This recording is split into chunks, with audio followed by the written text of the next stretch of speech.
look into my eyes and you will see the soap we're making today. Yay! And that Bryan Adams song lyric reference there was a rather tenuous link to the fact that today we are making a Seven Sisters inspired soap, and the Seven Sisters was one of the filming locations for Robin Hood, Prince of Thieves, when Robin and Azim first landed in England.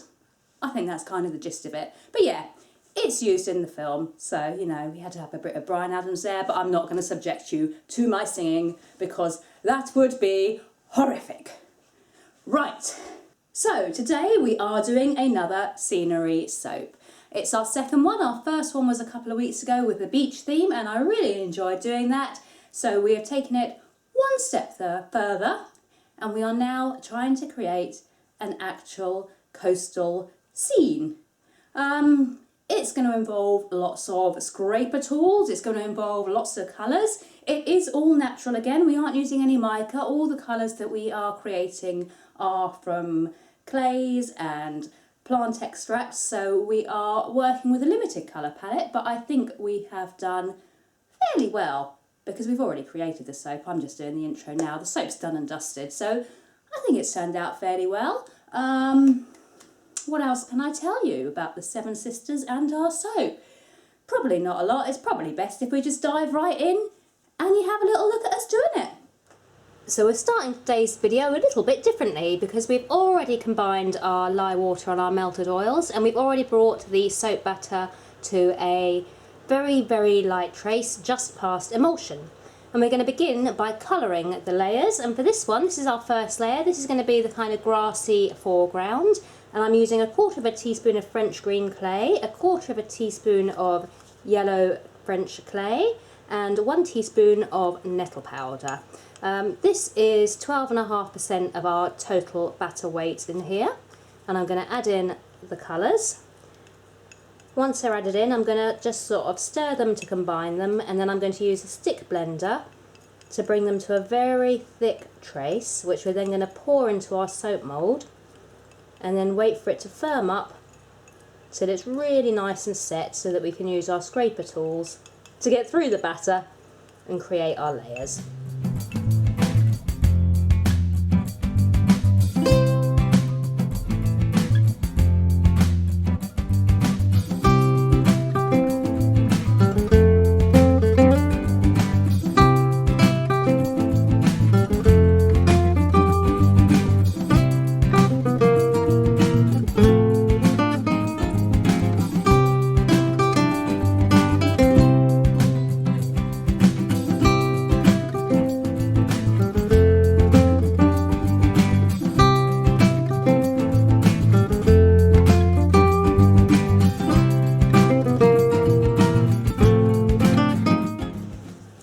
Is set up enough for us to be able to use our homemade scraper tool to create our first of the sculpted layers. This line here represents the top of the mould, so that's how far down I'm going to be going with the scraper. I'm just going to gently pull it through the soap, removing the excess.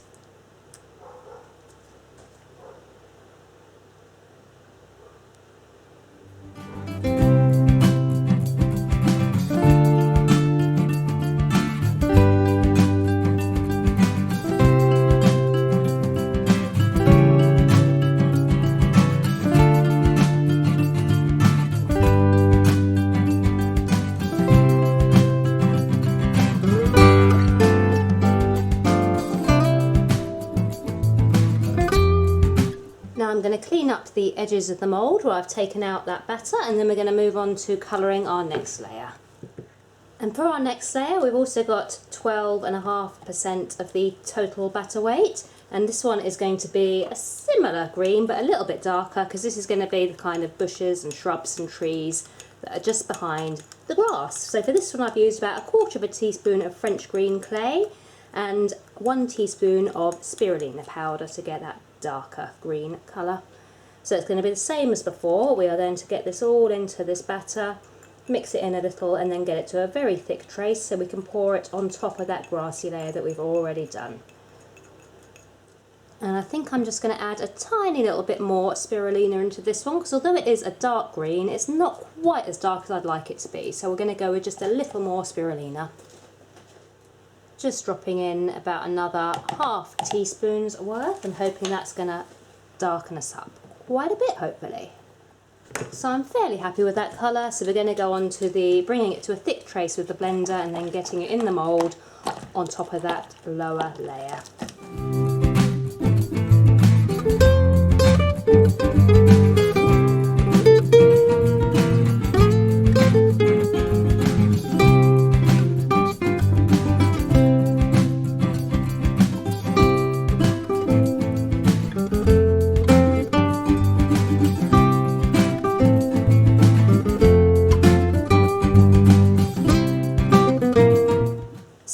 Well set up now. I'm waiting probably about 5-10 minutes between doing the layers just to allow them to set up. Because we brought it to such a thick trace, it is setting up nice and quickly.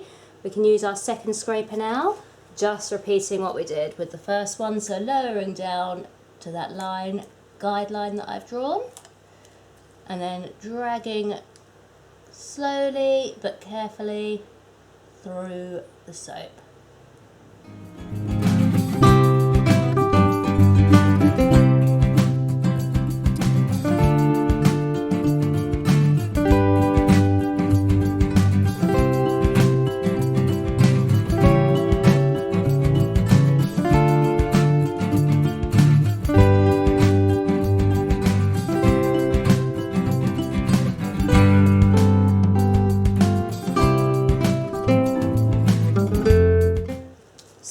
Layer consists of 25% of the total batter weight, and this is going to be the C. So we want a nice, bright, pretty blue colour. So for that I have used Indigo Dye, just a pinch of Indigo Dye, and 1/4 teaspoon of Indigo Leaf powder. And I find that this combination gives a very pretty blue colour. And if you're wondering, all my powders and clays today I've mixed in with about a tablespoon of our liquid oils. So they're all mixed in with oil today. Sometimes I mix them in with water, sometimes oil, just sort of depends how I'm feeling.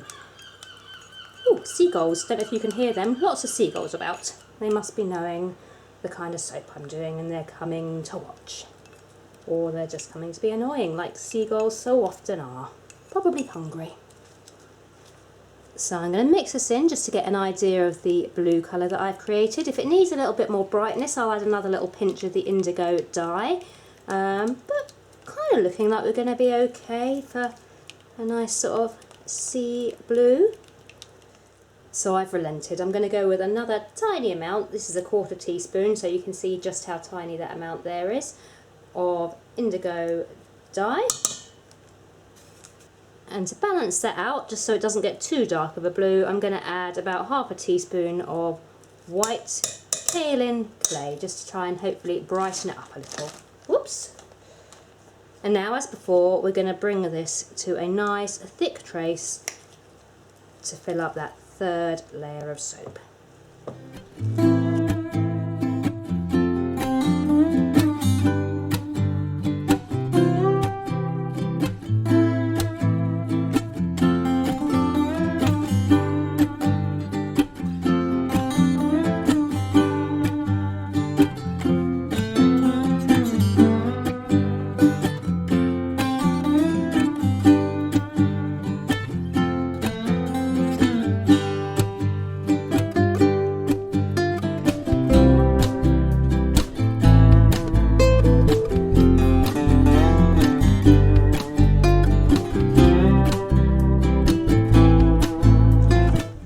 Layer number 3 set up, which means time for another scraper. This is where I start to get nervous because the first couple of layers were pretty easy, really. This is where it starts to get a little bit more involved, a little bit more scary. Right, let's pull that across. Where's my spatula gone? Found it.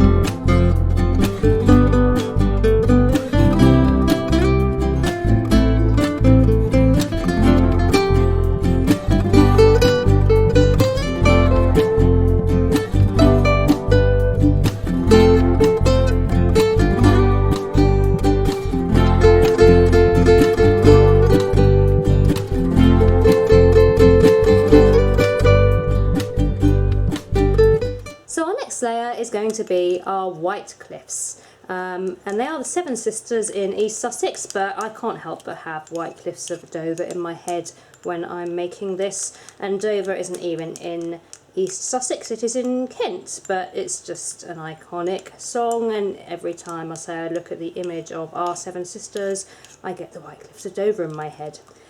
This was kaolin clay, 1 teaspoon, mixed in as before with our liquid oils. And it's going to be the same drill. We're going to mix it in, use that stick blender to get it nice and thick, and then pour it on top of our sea.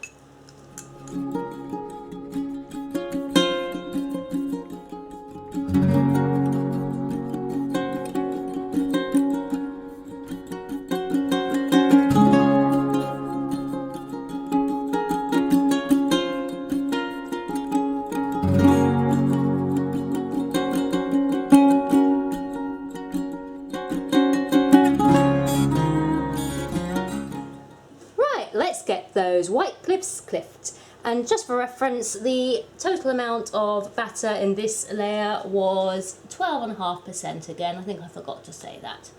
So we're going to go down to our line, dragging through, and up.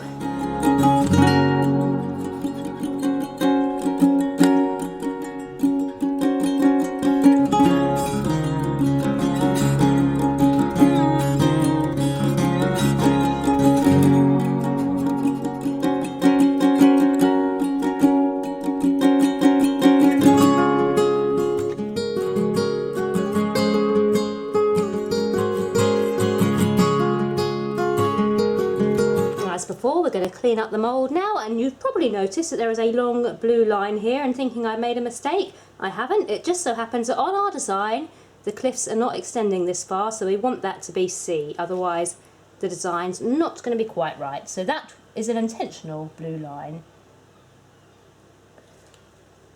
For this next layer I have got 7.5% of the total batter weight in here, and it's back to this same colour that we used for the grass right back at the start.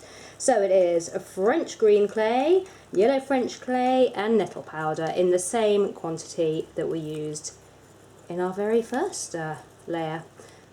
Tipping it into here, this is the layer I'm most nervous about actually doing on the design because it's quite a thin line. And it just sort of goes over the top of the cliffs very lightly, so if I do it too thick it's not going to look great, but if I do it too thin we risk breaking through the batter line. So this is my nervous layer coming up, so I may not talk much when I'm doing it. It may just be full-on concentration face, which thankfully you can't see because my face isn't on the camera. If you could, you'd see my rather unattractive concentration face. But anyway, let's get it to that thick trace and into the mould first.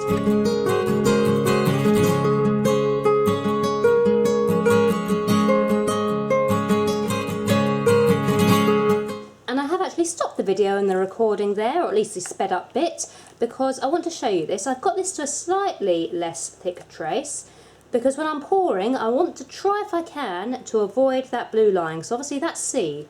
We don't have the grass on top of the sea, so I've left it with a little bit more workability. It's still fairly solid because it needs to firm up quickly, but I'm going to try and tip it on, keeping to the white. I'm trying to avoid going over the blue. If I go over the blue it's not a major issue because the scraper should pull it off, but it's just easier if we can try and avoid the blue altogether. There we go, and I'm going to use the spatula to carefully work it over the top, being very gentle and very precise.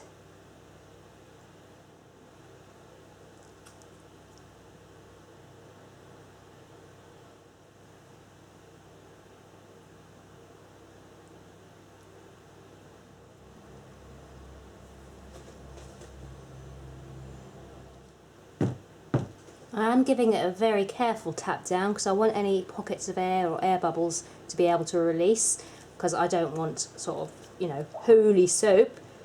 But to be honest, I think it's so thick that any air bubbles that are there are going to stay there anyway. So we're going to leave it to set up then it's the final scraper. And then it's a waiting game to see how we've performed. So on to the final scraper, scraper number 5. I'm hoping it is just going to scrape enough off so that we are almost back down to the white. This is probably one of the most tricky ones. Just going to make sure I'm in exactly the right position. Going carefully.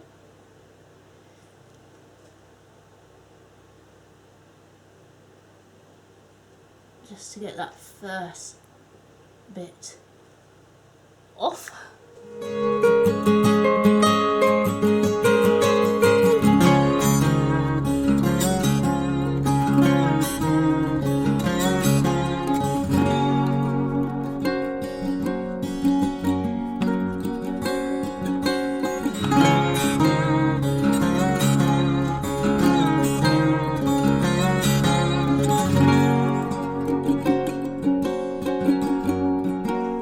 Now I know that this looks a little on the messy side now, but trust me, in the final finished bars it is going to look hopefully okay. That's as much confidence as I've got at the moment. Obviously we have got some of the white breaking through, but in the image that I'm going from, the very tip of the cliffs does still appear to be white, and it's mainly the sort of sloping upwards bits that are grassy. So I'm thinking that's going to look alright. Let's move on to our last layer.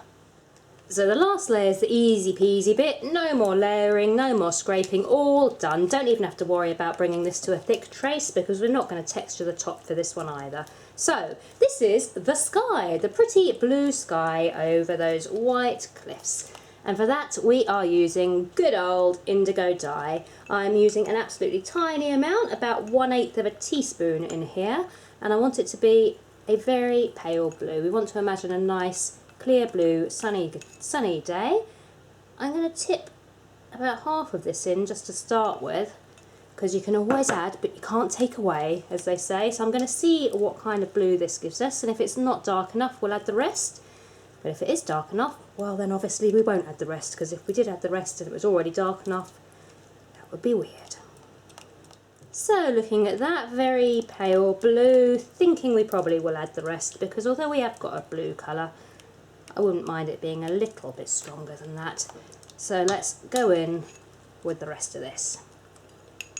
I want it to be definitely different from the sea, the colour of the sea, and that is fairly similar to the colour of the sea. So let's scrape out the rest of this and see how we're looking now. Tell you what, I know we said we weren't going to stick blend, but I am, purely because there's a few undissolved bits of indigo powder in there, and actually using the stick blender is going to be a bit of a better way of dissolving them.